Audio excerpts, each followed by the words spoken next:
All right, let's talk about the ANOVA Part 2 second test, second part of the lecture number 19, and actually I'm going to label that lecture number 20. Now, what we have here is the situation in which I want to point it out that last two tests we did in ANOVA, neither of them was conclusive in terms of a rejection of a null hypothesis. So this one is going to be a little bit different, and it's about the comparing of the three car models that are with some fuel efficiency, each one of them.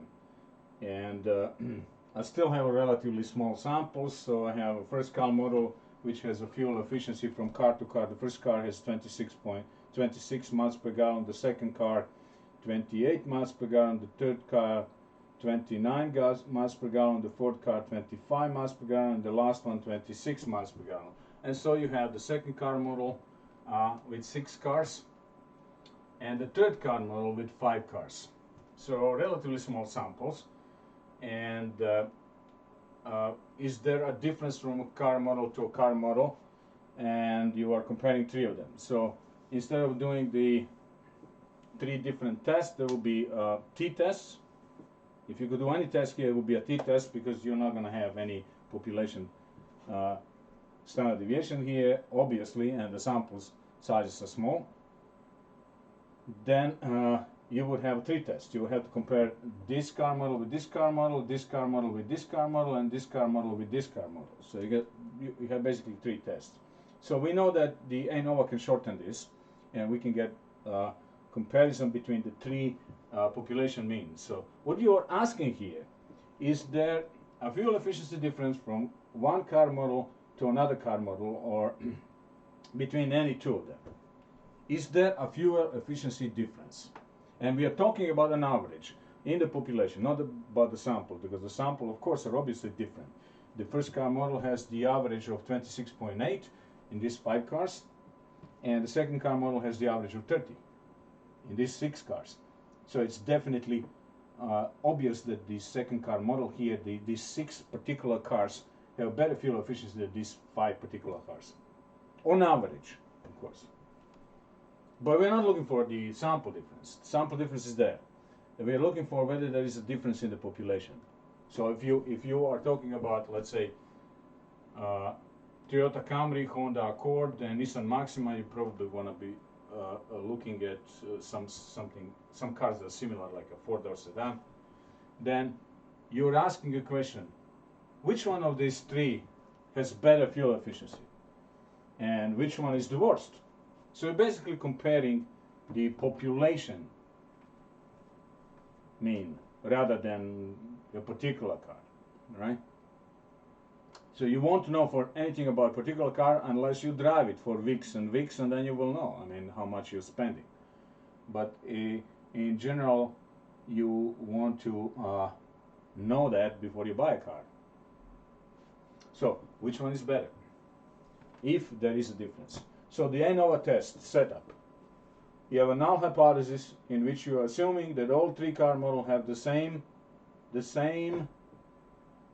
mean fuel efficiency in the population. The alternative hypothesis is that there is a difference somewhere, and this is how you're going to write that. There is a difference between at least 2 population means, right? Sometimes people write, mu1 is different than a mu2 is different than mu3. That's not a proper alternative, because the alternative could be, there's a difference between the first and the third, right? So if you write this is not equal to this and this is not equal to this, it doesn't tell you anything what is the difference between the first and the third. And as a matter of fact, in this particular example, we're going to get that difference. So you should actually have alternative, which is simply negation of this. We'll say, okay, this one says all 3 are the same. This one says there is a difference in at least 2 of them, between at least 2 of them.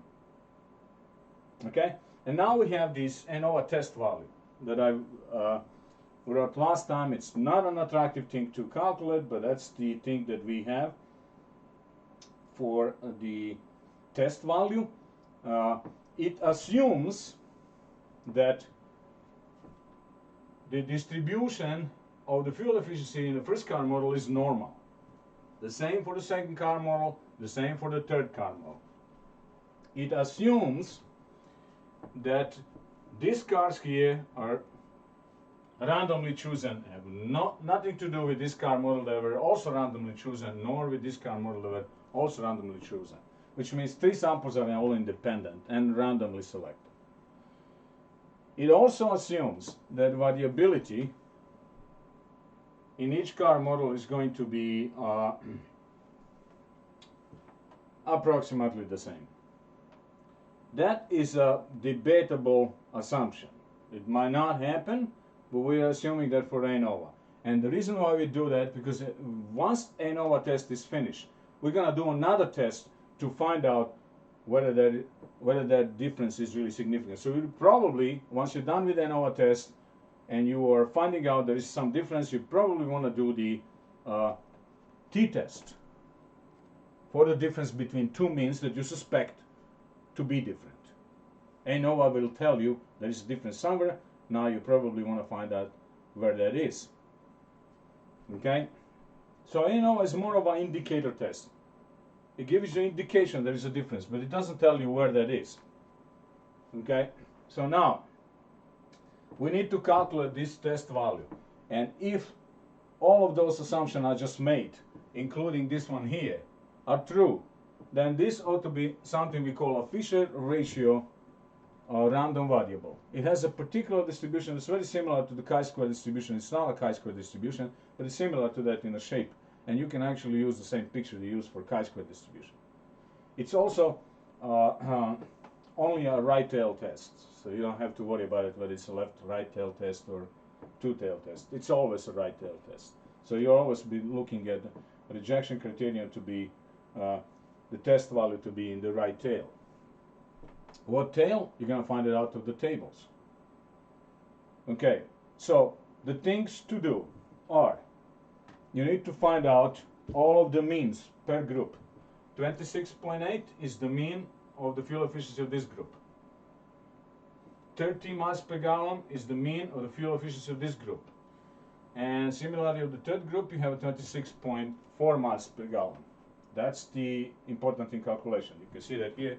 I need that number for the first group, second group, and the third group. The I is a symbol that just represents, you have the first group calculation, I is 1, the second group calculation, I is 2, the third group, I is 3. You have more groups, there'll be more of those terms and more I's. Okay, then of course you have to find out the variances. This is the variance in the first group, the variance in the second group, the variance in the third group. We are writing that as a standard deviation squared. This is a typical notation that we use all the time. So you know the standard deviation, and if you need the variance, you just square it. And also, that goes here.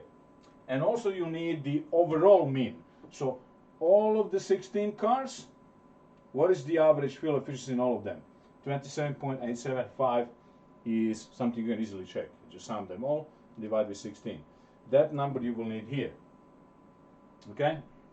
Now, I'm also making a little table down there, which is this summary table that we do. The summary table is important because it's going to give me all of the information I need that I get out of the calculation without keeping all the scrap paper when I do my calculation. All right, so I have it in here. The first thing you can immediately see that the degrees of freedom between the groups, or degrees of freedom factor, is 2. 1, 2, 3. Degrees of freedom is 2. Degrees of freedom that are pooled within the groups would be pooled degrees of freedom. So you have 4 here, you have 5 here, you have 4 here. So that would be 13. Pooled degrees of freedom, right?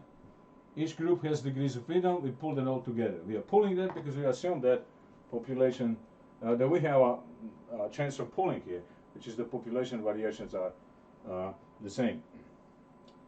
Again, this is debatable assumption, but as I said again, the ANOVA test is going to be indicator test. It's not going to be the final word. You will have to actually do an extra test to find out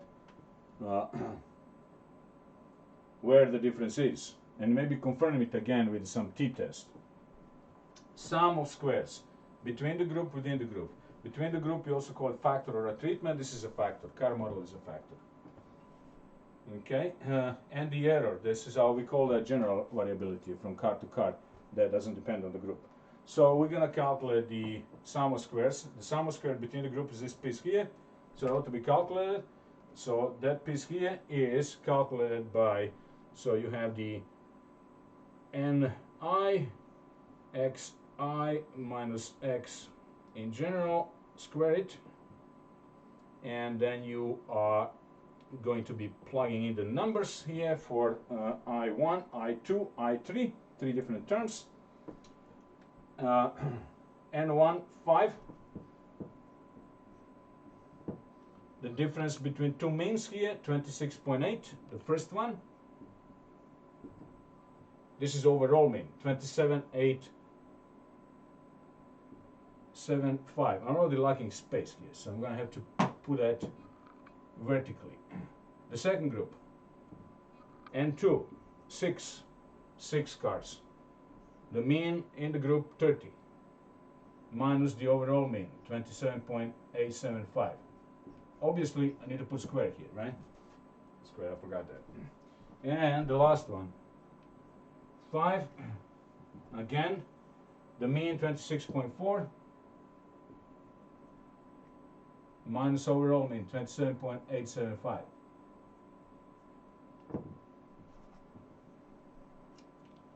That's only the numerator of the numerator of the test value. So there's something to calculate further down the road. I am going to just tell you what it is because I'm not going to calculate that. I got the calculation and that this is supposed to be 43.75.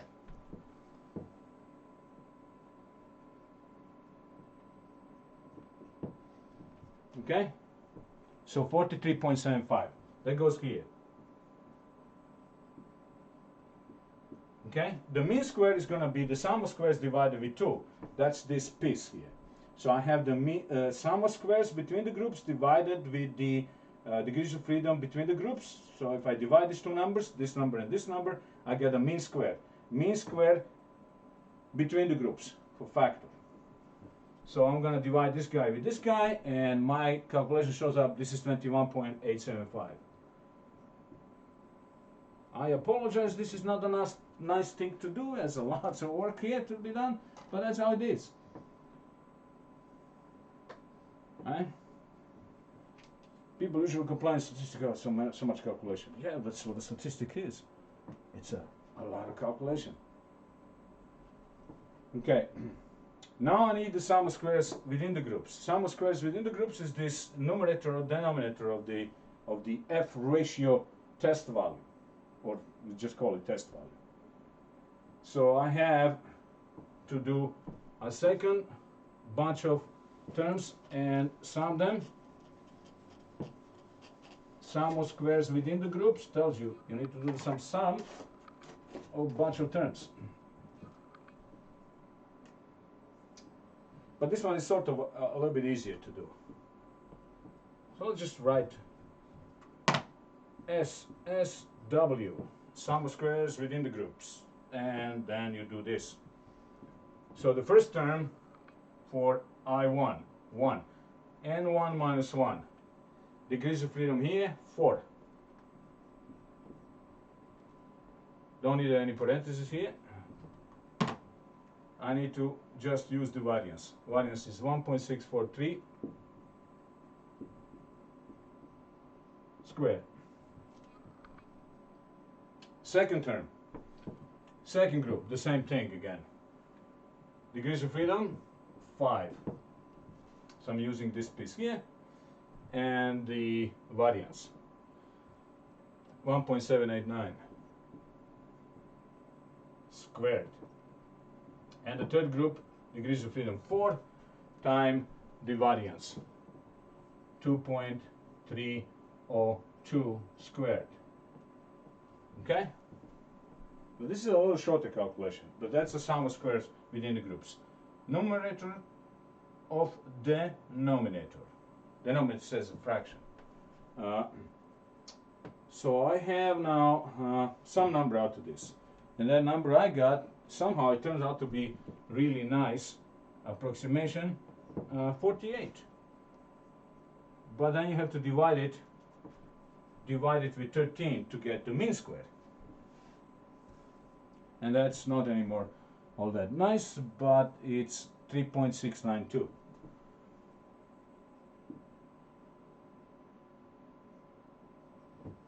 Okay, we have everything we need to calculate calculated, except for the final test value, which is simply the fraction of the two mean squares between the group divided within the group.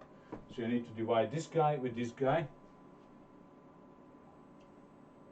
and I'm sure you're gonna use a calculator, and my calculator says I got 5.924.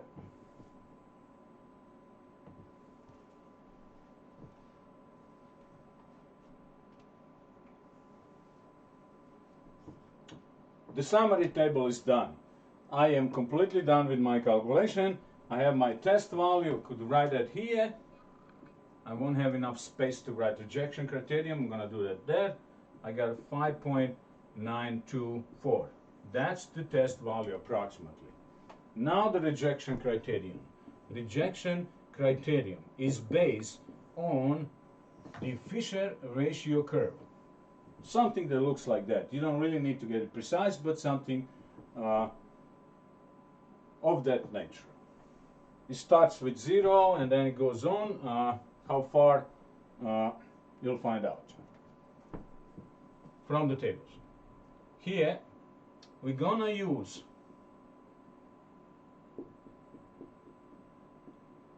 level of significance of 5%. We do that every time we don't have any better idea about how safe we want to be. If we want to be very safe, you're going to use something smaller. If you want to be more lax, you're going to use something bigger.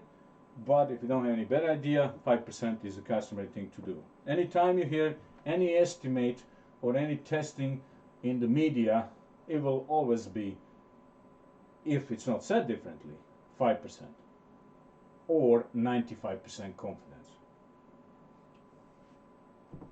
All right, so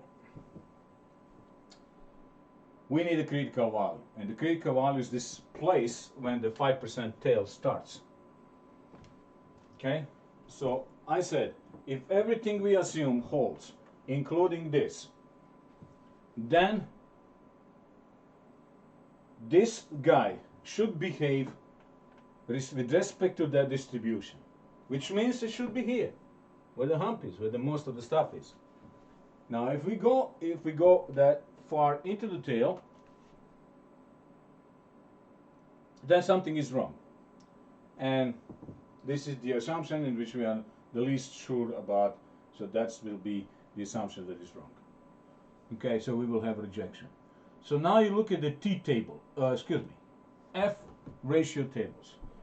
You do have 8 pages of those tables, but there are for the different level of significance. The first 2 pages, the page 1 and 2, is for 10%. The page 3 and 4 is for 5%. That's what we are using here.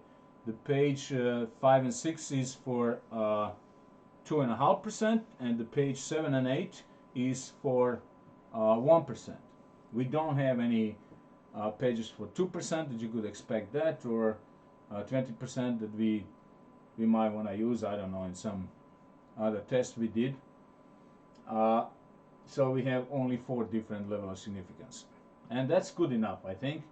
And in this particular case, we're going to use 5% level of significance, so it's page 3 and page 4. Why so many pages? Because this distribution are dependent not only on 1 degree of freedom, but on 2 degrees of freedom, 2, 13. So you're looking at a Fisher ratio distribution with 2, 13 degrees of freedom. It has a first degree of freedom 2 and second degrees of freedom 13. So now if you look at the table, on the top, in the yellow color, in the header of the table, you will find the first degrees of freedom. And this time you need 2. The second degree of freedom you're also going to find in yellow, but it's on the left margin of the table. And that number we need now to be 13. So once you find that first degrees of freedom 2 and second degrees of freedom to be 13, in the crosshair I found out that the number I'm looking for is 3.8056. So that's my critical value. 3.8056. I don't need that much precision, but I have 4 decimals. Okay? Now, where is the test value? The test value, this guy, is definitely here, in the tail. Okay, I'm not going to say it's exactly here, but it's in the tail. And I don't need to know exactly where in the tail, I just need to know that it's in the tail. That tells me that we have unusual situation. This guy that's supposed to be guided by this distribution should be somewhere here. He went to further in the tail, just like in every test we had so far. That means that something is wrong. This is wrong. So we are going to reject the null hypothesis, and we're going to claim that there is a difference between the fuel efficiency of 2 models. Which 2? That's a good question. ANOVA doesn't say that and will never say that. You can compare 100 different samples, different population means, and ANOVA can find a difference more likely if you have that many. But it will not tell you where that is. So you could guess, maybe between this and this, the Toyota Camry and Honda Accord, maybe between Toyota Camry and Nissan Maxima, maybe between Honda Accord and Nissan Maxima. What is the evidence you have? The evidence is here. So the evidence tells me the difference must be between this and this, or between this and this.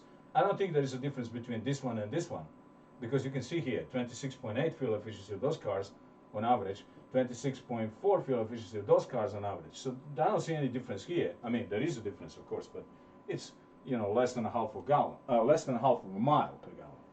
The difference is here the most significant, and there is a difference here between these two. So which one is? Is it both of them, or maybe just one? If it's just one, then I'm thinking it's here, because this is a bigger difference, 30 and 26.4.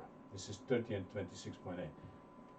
It looks like to me, just with a naked eye, they know what tells me there is a difference. I'd say the difference is here and here. Is it? That's a good question. So, what are you going to do now? Well, you have a couple of options. Number one, you can do the t-test. So you go back and doing the test between the difference between the 2 population means, which means you're going to have a whole new test that we study in the lecture 17, I believe, or something like that. And you're going to compare these 2, and then if you're not happy with that, if it turns out to be no difference, or no statistical evidence for difference, then you're going to try this. And you might be able to find it.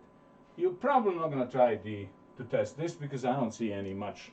My naked eye tells me that 26.8, 26.4, there's no any indication, statistical indication of difference.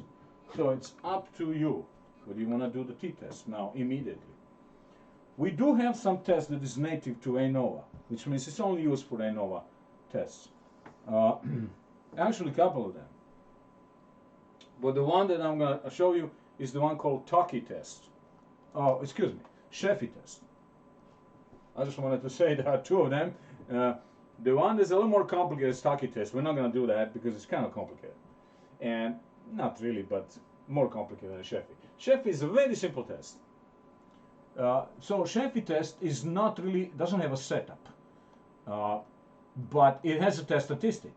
And the test statistic is the following one. Scheffe test statistic,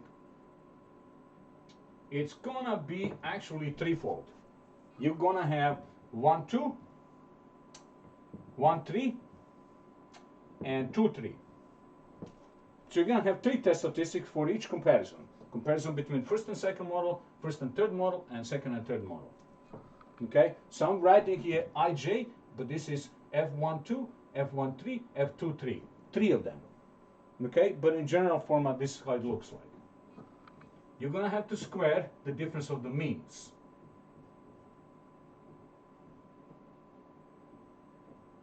That you see in the samples. And you're going to have to weight it, you're going to average that by the mean square within the groups, this guy. So we are weighting this down by, dividing that with the variability overall.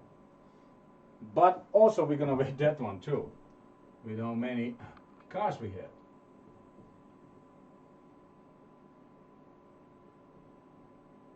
Reciprocals. Alright, so this is the overall formula for the Scheffe test statistics. But you're having 1, 2, 1, 3, and 2, 3, so you have to calculate each one separately. The first one, the first Scheffe test statistics is between this guy and this guy. We're going to calculate that. Not too hard to calculate, so we have this minus this.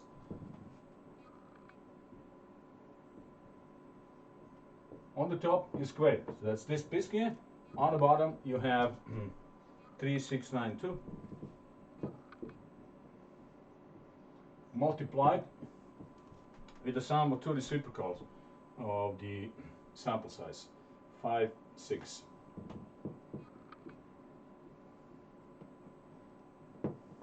Okay, my calculator shows. So again, I'm not going into that. You can check it out. My calculator shows this is approximately 7.564. Okay, that's the first one. The second one, the comparison for 1 and 3. Okay, now in real life you wouldn't bother with that one because you already know that this is not going to be a difference. But for the sake of completeness, let's do it. 26.8 minus 26.4, the difference of two means, squared. That's this piece here. Okay. On the bottom, again, I have the same number I have moments ago. This one here, 3.692, and the reciprocals now is what I was comparing. Yeah, the first and the third. You should not lose that sight. It's written here anyway, 1, 3. So this and this, 5 and 5.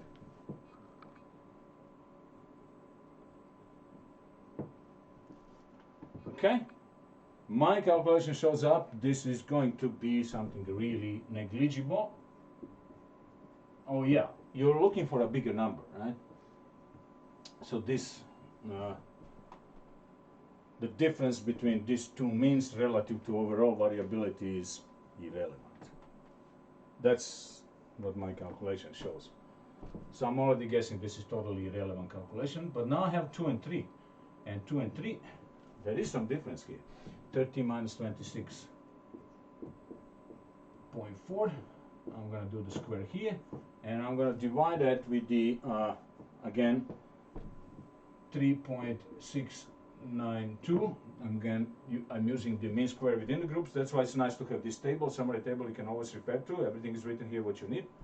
And that ought to be multiplied with the sum of two reciprocals. Now I have 2, 3, 1, 2, 2, 3 I should say, second and third model. So I have 5 here, 6 here and 5 here. So that's 1 over 6 plus 1 over 5. Again, the calculation by a calculator, and I do get here 9.574. So the variability of these two groups, between these two groups, is the most significant, apparently. This one is 7, this one is 9, 7.564, this one is 9. This one is kind of negligible. So what do I have out of this now? All right.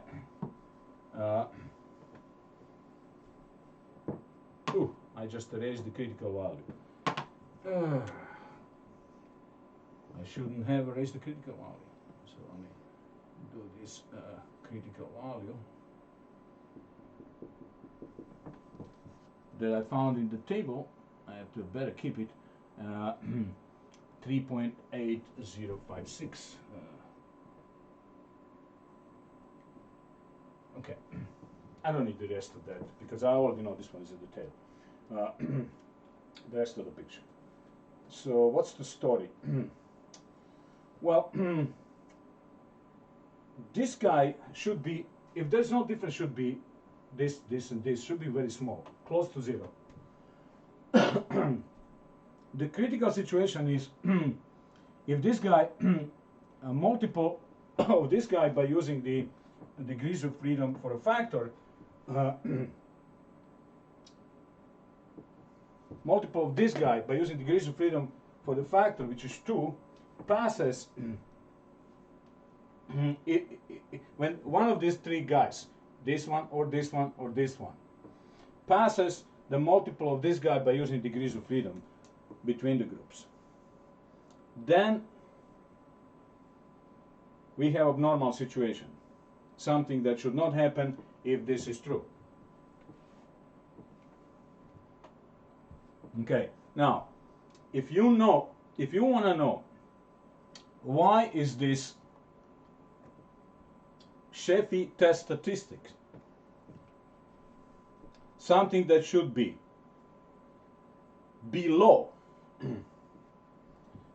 factor degrees of freedom time the critical value, you will need to study advanced statistics. So we're not going to justify this statement, but you do have to remember that these guys, those are Scheffe test statistics 1, 2, Scheffe test statistics 1, 3, Scheffe test statistics 2, 3.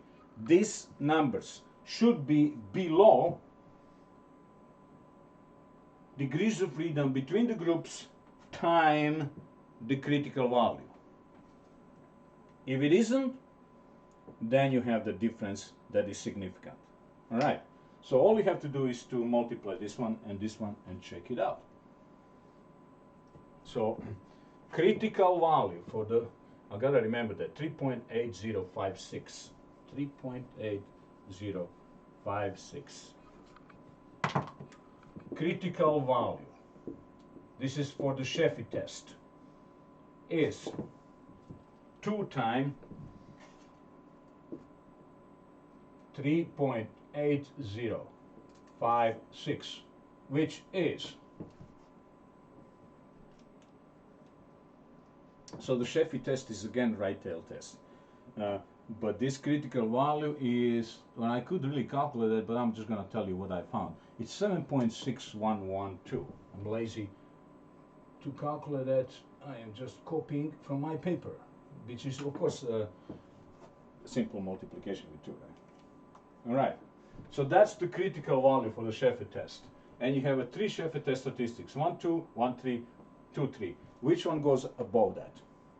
This one here? No, surprise. It doesn't go above that. It's actually not passing 7.6. This is 7.5, doesn't pass 7.6. So you don't have a statistical evidence for difference here between this one and this one. We assume there might be, but Scheffe test says, nope, you don't have it. Not statistically significant one. There is of course difference, but not statistically significant. If you think it is in the population, just get more cars. Okay, the second one, 1, 3, I already know this one is not playing any role here in the game at all. There is no statistical evidence of difference between the car model 1 and car model 3. The third one, 9.574. That's the culprit. Okay? This one passes the critical value for the Scheffe test. Critical value for the Scheffe test, let me repeat this one more time, is this multiple, factor degrees of freedom, time the critical value for the ANOVA test that you used. You use a 5% ANOVA test. All right? So that thing here, 7.6112, is Scheffe test critical value. So you have this piece here, which is smaller than this, so this guy goes into the right tail of the Scheffe test. goes beyond this number, which means that you can claim that there is a statistical significant difference between the car model 2 and car model 3 fuel efficiency. Okay? So we have now decision. ANOVA tells us there is a difference somewhere between this or this or this or this or this or this. Scheffe test tells you there is a difference between this and this. That is statistically significant.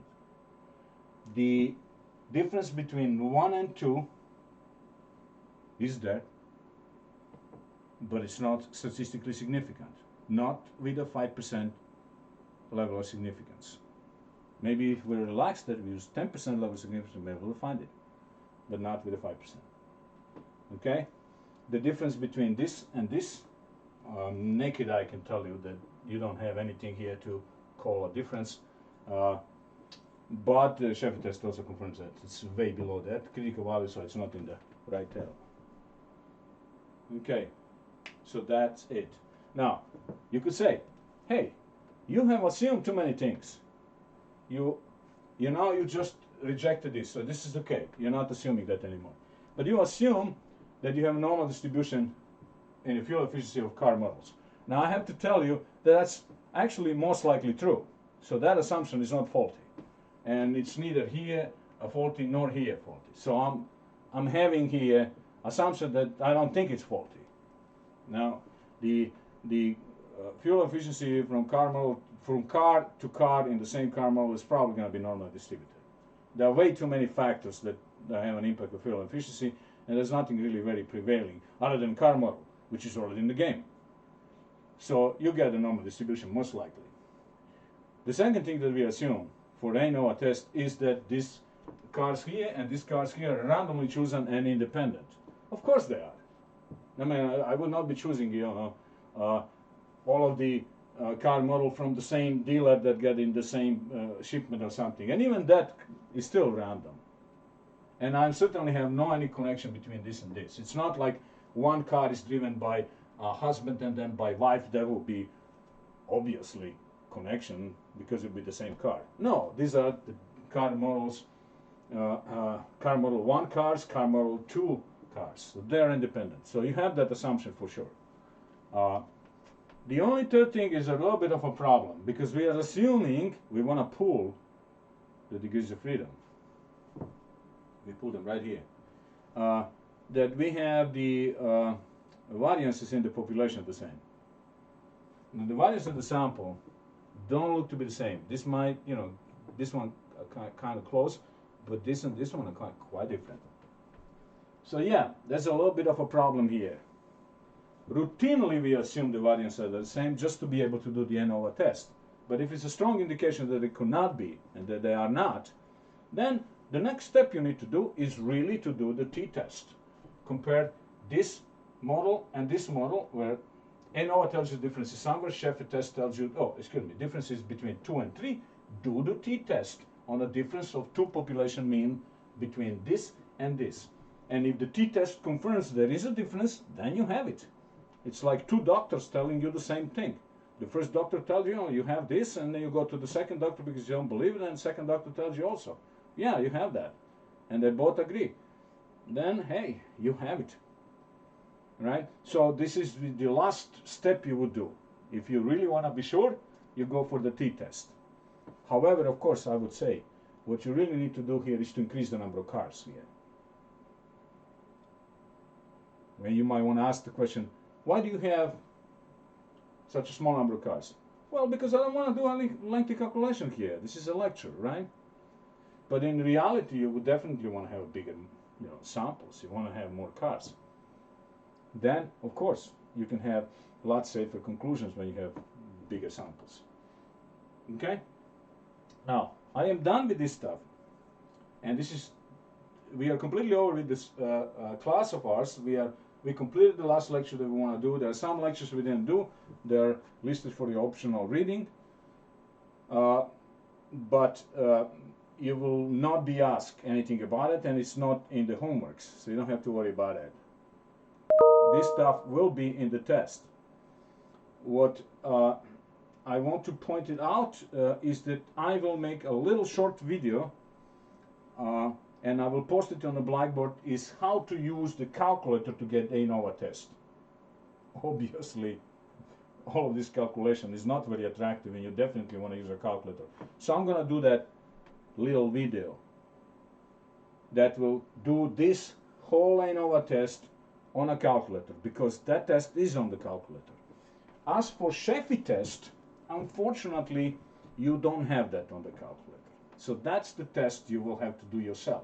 But take a look here. It's not much of a test. So this is already calculated for ANOVA.